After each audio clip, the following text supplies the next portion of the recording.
అప్పుల విషయంలో జగన్మోహన్ రెడ్డి హయాంలో 10 లక్షల కోట్లు చేశారు, 8 లక్షల కోట్లు చేశారు, ఇలా రకరకాల ప్రచారం చేసిన నేపథ్యంలో అసలు లెక్క ఎంత అనేది సాక్షాత్తు తెలుగుదేశం పార్టీకి సంబంధించి ప్రస్తుత ప్రభుత్వంలో ఉన్న ఆర్థిక మంత్రి పయ్యావుల కేసు సభ సాక్షిగా చెప్పడం. దాదాపుగా అప్పట్లో 14 లక్షల కోట్ల పైనే అప్పు చేశారు జగన్మోహన్ రెడ్డి అని ప్రచారం జరిగింది.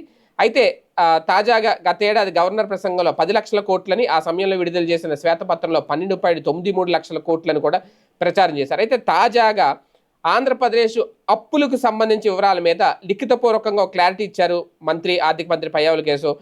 ఏపీలో వైసీపీ సర్కార్ హయాంలో అప్పుల విషయంలో అటు అధికార పక్షం ఇటు ప్రతిపక్షం ఒక్కొక్కరు ఒక్కొక్క సందర్భంలో ఒక్కో అంకె చెప్తున్న నేపథ్యంలో జగన్ హయాంలో పబ్లిక్ అప్పులు 2,34,225 కోట్లని తేల్చారట. అలాగే ఇదే సమయంలో కార్పొరేషన్ ద్వారా చేసిన అప్పులు 1,05,355 కోట్లని తేల్చారు. అలాగే జగన్ ప్రభుత్వ 5 ఏళ్ల కాలంలో చేసినప్పుడు 3,39,580 కోట్లని తేల్చారు. గత ప్రభుత్వం దిగిపోయే నాటికి ఆంధ్రప్రదేశ్ అప్పులు 5,19,192 కోట్లని చెప్పి తాజాగా ఆర్థిక శాఖ స్పష్టం చేసింది.